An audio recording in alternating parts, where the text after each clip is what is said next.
जी हाँ दोस्तों, तो क्या संभल हिंसा पर आई रिपोर्ट एक तरफा है? संभल पर फिर से मचा कोहराम। क्या जानबूझकर के सांसद बर्ख और मुस्लिमों को फंसाने की कोई नई साजिश है? बहुत स्वागत है आप सभी का। आप देख रहे हैं द राजनीति का विशेष सेगमेंट खबर और विश्लेषण। मैं हूं जबार खान।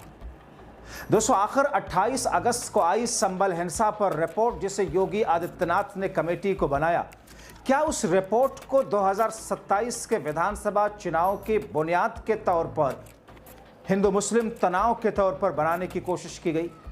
आखिर यह आरोप विपक्ष क्यों लगा रहा है? क्या वाकई उस रिपोर्ट में उन सारे तथ्यों को नहीं रखा गया जो दरअसल हकीकत थे, और दरअसल एक पक्ष के लिए नैरेटिव सेट करने की कोशिश के तौर पर इस रिपोर्ट में बिंदुवार तरीके से बातें रखी गई? और सबसे बड़ी बात, क्या अखिलेश के सांसद ज़ियाउर रहमान बर्क को भी दूसरा आजम खान बनाने की कोई रणनीति है? आखिर है क्या यह पूरा का पूरा मामला, या फिर यह रिपोर्ट कहती क्या है? दोस्तों, पिछले 24 नवंबर को जामा मस्जिद के सर्वे के दौरान जो कुछ हुआ 2024 में, उसे लेकर के योगी सरकार द्वारा बनाई गई कमेटी ने जो सरकार को रिपोर्ट दी है, उसने जो कुछ कहा उसने सबको चौंका दिया।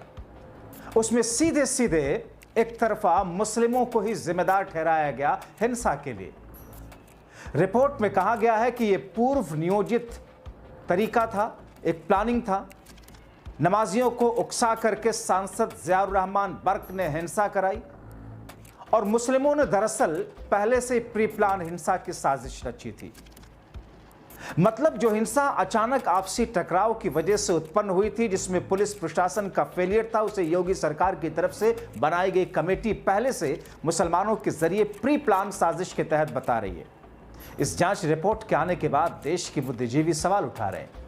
विपक्ष ये कह रहा है कि संभल को दूसरा अयोध्या बनाने की साजिश के तहत पहले हिंसा दंगे कराए गए, और अब उसे मुसलमानों की प्री प्लान साजिश बताकर बहुसंख्यकों को उकसाकर 2027 के चुनाव की नींव रखना चाहती है बीजेपी।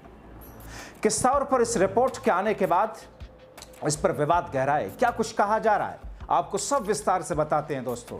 मगर उससे पहले इस रिपोर्ट के बारे में आपको बता दें। रिपोर्ट कहती है कि सपा के संभल सांसद ज़ियाउर रहमान बर्क ने मुसलमानों को उकसाते हुए कहा था, हम इस देश के मालिक हैं, बाकी सब गुलाम हैं। इसमें सांसद ज़ियाउर रहमान बर्क, स्थानीय सपा विधायक के बेटे सुहेल इकबाल और इंतजामिया कमेटी के पदाधिकारियों की मुख्य भूमिका बताई गई। इस रिपोर्ट में जामा मस्जिद की इंतजामिया कमेटी ने साजिश रची थी, रिपोर्ट कहती है। न्यायिक आयोग की रिपोर्ट में बताया गया कि साल 1947 यानी कि आज़ादी के बाद से नियोजित दंगों में सिर्फ हिंदुओं को निशाना बनाया गया। गजब है। पिछले साल नवंबर महीने में भी हिंदुओं को मारने की तैयारी की गई थी, लेकिन हिंदू मोहल्लों में भारी सुरक्षा के इंतजाम की वजह से ऐसा नहीं हो सका। दंगा करने के लिए बलवाइयों को बाहर से बुलवाया गया था। ये बातें कही जा रही हैं उस रिपोर्ट में जो कमेटी योगी आदित्यनाथ ने बना करके जांच करने के लिए भेजा था। दोस्तों, पिछले साल नवंबर में हुए हिंसा को लेकर इस रिपोर्ट का कहना है कि इसमें स्थानीय जनप्रतिनिधियों, नेताओं का बड़ा हाथ था। 2024 को सांसद ज़ियाउर रहमान बर्क ने जो बयान दिया, उससे लोग उग्र हुए। बर्क ने तुर्कों को लेकर कहा था कि हम इस देश के मालिक हैं। इसी के बाद पठान भड़क गए और हिंसा हो गई। गजब अंदाज। तुर्क और पठानों ने पुरानी रंजिश में दंगा के दौरान एक दूसरे को मारा। कन्वर्टेड हिंदू पठानों ने सांसद बर्क के इस बयान का विरोध किया था। अब देखिए दोस्तों कि जिस तरीके से अखिलेश यादव ये लगातार कह रहे हैं कि 18,000 हमने एफिडेविट चुनाव आयोग को दिया कि कुंद्रकी, जो कि मुस्लिम बहुल्य सीट है, 60% के आसपास मुसलमान वोटर हैं, फिर भी वहां बीजेपी जीत जाती है बड़े मार्जिन से। धांधली है। मगर इस रिपोर्ट में कहा गया कि दरअसल मुसलमान आपस में ही भिड़े, इसलिए एक गुट मुसलमानों के एक गुट ने दूसरे मुसलमानों के गुट को मारा। और मुद्दा क्या था? मस्जिद का। नाराजगी क्या थी कि साहब, जिस अदालत में मजिस्ट्रेट से वहां कुछ हिंदू पक्षकारों ने सिर्फ जाने की इजाजत मांगी थी, उस जज साहब ने तो वहां सर्वे कराने का आदेश दे दिया था।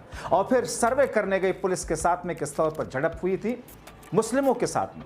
लेकिन यहां इस रिपोर्ट में बड़ी चालाकी से कहा गया कि साहब, दो मुस्लिम ग्रोह ही आपस में बढ़ गए। दोस्तों, जो सरकार को योगी आदित्यनाथ को रिपोर्ट सौंपी गई, आप तस्वीरों में देख रहे हैं उनको रिपोर्ट सौंपते हुए तीन सदस्यीय कमेटी के लोग। दावा है कि संभल नगर पालिका क्षेत्र में सिर्फ 15% हिंदू बच्चे हैं। यह भी एंगल उसमें जोड़ा गया। रिपोर्ट के मुताबिक आज़ादी के वक्त में संभल नगर पालिका क्षेत्र में 55% मुस्लिम, 45% हिंदू आबादी थी और अब वर्तमान में आंकड़ा 85 और 15 का है। यानी संभल नगर पालिका क्षेत्र में मुस्लिम आबादी 85%, हिंदू मात्र 15% है। रिपोर्ट के मुताबिक दंगों, तुष्टीकरण की राजनीति ने डेमोग्राफी बदल दी है। रिपोर्ट में संभल में बड़े आतंकी संगठनों से जुड़े लोगों का भी जुड़ाव बताया गया, यानी कि जो बड़े आतंकी संगठन हैं उनका भी हाथ था संभल में दंगा कराने वाले इन लोगों के साथ में। कहा गया कि संभल कई सारे आतंकवादी संगठनों का अड्डा बन चुका है। अल-कायदा, हरकतुल मुजाहिदीन जैसे आतंकी संगठन संभल में पैर पसार चुके हैं। गजब है दोस्तों। बड़े बड़े अंतर्राष्ट्रीय आतंकी संगठन जिसे दुनिया मानती है, जिसे कहा जाता है, वो सब संभल में बैठे हुए हैं। योगी आदित्यनाथ के पुलिस, इंटेलिजेंस सब आराम से मौज काट रहे हैं। रिपोर्ट, जाहिर तौर पर ऐसे रिपोर्ट पर लोग सवाल उठाएंगे। इसमें आया कि अमेरिका ने मौलाना आसिम उर्फ सना उल हक को आतंकी घोषित किया था। इसके अलावा यहां अवैध हथियार और नारकोटिक्स गैंग पहले से सक्रिय है। और सुनिए, रिपोर्ट में कहा गया कि संभल से समाजवादी पार्टी सांसद ज़ियाउर रहमान बर्क ने 22 नवंबर को एक बयान दिया और हिंसा वहीं से फैलनी शुरू हुई, वहीं से प्लान कर लिया गया। बयान दिया कि और उसी बयान से लोग भड़क गए। बर्क ने कहा था, उसमें लिखा है कि मैं खुले रूप से कह रहा हूं कि मस्जिद थी, मस्जिद है, इंशाअल्लाह मस्जिद रहेगी, क़यामत तक रहेगी। जिस तरह अयोध्या में हमारी मस्जिद ले ली गई, वैसे यहां नहीं होने देंगे। उन्होंने ये भी कहा कि देश तुर्कों का है, तुर्क देश के मालिक हैं और बाकी सब गुलाम हैं। तो दोस्तों, संसद के भीतर भी अगर इसी बयान को आधार माना जाए दंगे का, तो संसद के भीतर तो ऐसे ही कहते हैं कि बाबरी मस्जिद थी, मस्जिद तोड़कर मंदिर बनाया गया, मस्जिद मानते थे, मस्जिद मानते हैं और ता कयामत उसे हम मस्जिद ही मानते रहेंगे। वो तो संसद के भीतर कहते हैं। मोदी शाह तो वहां बैठते हैं, फौरन उन्हें गिरफ्तार क्यों नहीं करवा लिया जाता? इतना ही नहीं दोस्तों, योगी द्वारा गठित की गई 3 सदस्यीय जांच कमेटी ने अपने रिपोर्ट में दावा किया कि जिस जगह जाम मस्जिद है आज, वहां बाबर से पहले हरिहर मंदिर होने के प्रमाण मिले हैं। यानी कि इस रिपोर्ट में जो लोग थे, 3 सदस्यीय जांच करने वाले लोग, उन्होंने तो सारे सब कुछ जांच लिया कि साहब वहां मंदिर होने के प्रमाण मिल गए। दावा है कि एसआई की सर्वे रिपोर्ट में कुछ ऐसे प्रमाण मिले हैं जिसमें हरिहर मंदिर होने के दावे को नकारा नहीं जा सकता। तो फिर बचा ही क्या है? गिरा दीजिए जाम मस्जिद को संभल की। जब सबूत मिल गए हैं तो गिरवा दीजिए, कौन रोकता है? दोस्तों, संभल ने अब तक जितने दंगे हुए उसकी बात करें तो आज़ादी के बाद से अब तक कुल 15 दंगों के बारे में बताया गया। इसमें साल 1947, 48, 53, 58, 62, 76, 78, 80, 90, 92, 95, 2001, 2019 में दंगे होने की बात कही गई। इसमें कहा गया है कि साल 2024 में जो हुआ वो तुर्कों पठानों के बीच हुए विवाद से हुआ। भारी संख्या में सुरक्षा बलों की तैनाती की वजह से हिंदू मुस्लिम दंगा होने से बच गया। दोस्तों, दंगों को झेलने वाले संभल ने अब तक 73 दिनों तक कर्फ्यू देखा है। 1936 2019 तक 73 दिन संभल में कर्फ्यू रहे। 2019 में सीए पर विरोध प्रदर्शन के दौरान 4 दिन का कर्फ्यू लगा। 1948 में 20, 58 में 2 दिन, 76 में 7 दिन, 78 में 30 दिन, 92 में 8 दिन, 92 वही जब 6 दिसंबर 1992 बाबरी विध्वंस हुआ, 2019 में लगभग 6 दिन। तो फिर सवाल यह है कि इस रिपोर्ट का आगे होगा क्या?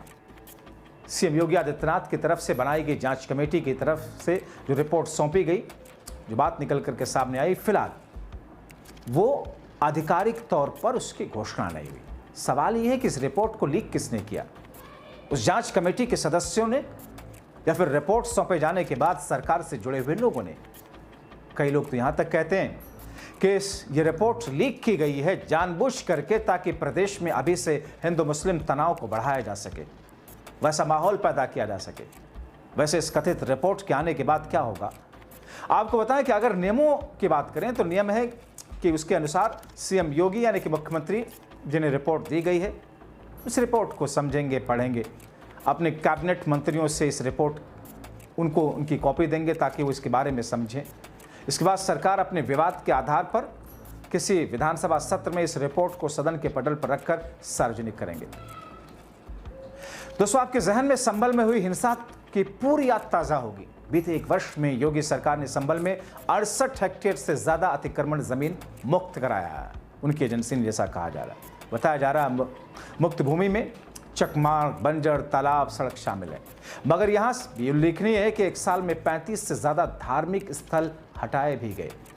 आपको बताएं कि योगी द्वारा बनाए गए न्यायिक आयोग में, जिसका नाम न्यायिक आयोग दिया गया, उसमें एक थे retired IPS S K. Jain, retired IAS Amit Mohan Prasad, retired justice D K. Arora. 28 अगस्त को सीएम योगी को रिपोर्ट सौंप दी है। दोस्तों, इस रिपोर्ट का एक एक शब्द ये कह रहा है कि साहब कहीं ना कहीं इसके पीछे कोई ना कोई संदेह लोगों के मन में तो पैदा होगा ही, क्योंकि रिपोर्ट में तथ्यात्मक तरीके से आरोप ये लग रहा है, बातें रखी नहीं गई, बल्कि ऐसा लग रहा है एक तरफा नैरेटिव को सेट करने की कोशिश की गई है। अब आगे क्या होगा? क्या 2027 से पहले वाकई धार्मिक उन्माद या तनाव बढ़ाने की कोशिश है ये? आप क्या कहेंगे? अपनी राय कमेंट बॉक्स में जरूर लिखें। अभी के लिए इतना ही, बहुत शुक्रिया।